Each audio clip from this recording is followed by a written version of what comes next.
ગણપતિ બાપાનો પ્રસાદ મોદક વગર અધૂરો છે, તો આજે આપણે બનાવીશું ઓરિયો બિસ્કિટના મોદક. હવે બિસ્કિટની અંદરથી ક્રીમને આપણે કાઢી લેવાનું છે.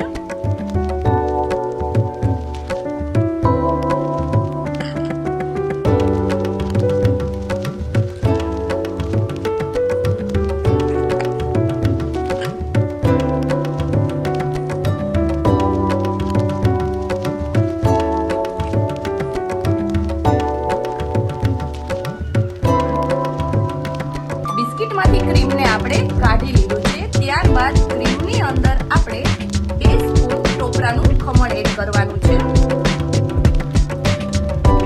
ટોપરાનું ખમણ એડ કર્યા બાદ આપણે બધું મિક્સ કરી દેવાનું છે. ટોપરું અને ક્રીમ છે એ એકદમ મિક્સ થઈ જવું જોઈએ.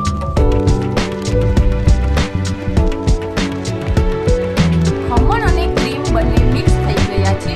ત્યારબાદ આપણે બિસ્કિટને મિક્સર જારની અંદર ક્રશ કરી લઈશું.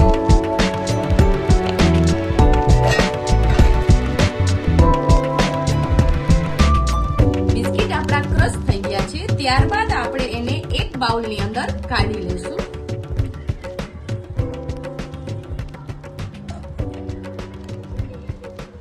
બિસ્કિટની અંદર મલાઈ એડ કરવાની છે.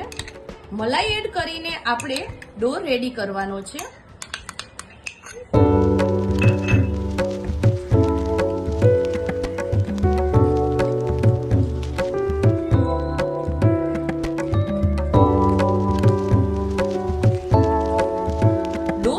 રેડી થઈ ગયો છે. ત્યારબાદ આપણે મોદકનો મોલ્ડ લેવાનો છે. એની અંદર ઘીથી ગ્રીસ કરી દેવાનો છે.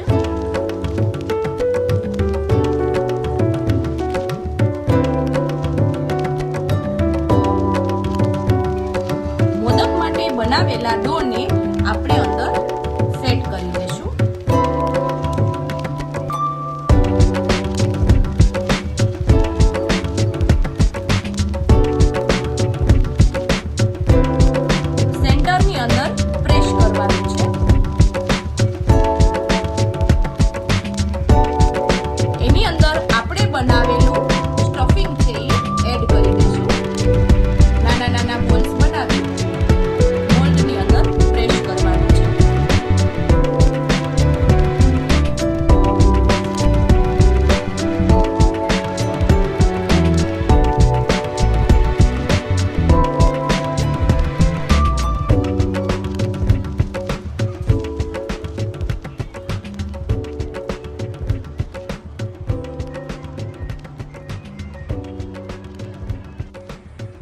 પ્રેસ કર્યા બાદ હવે આપણો મોદક છે એ રેડી છે. તો એક પ્લેટની અંદર આપણે એને કાઢી લેશું.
રેડી છે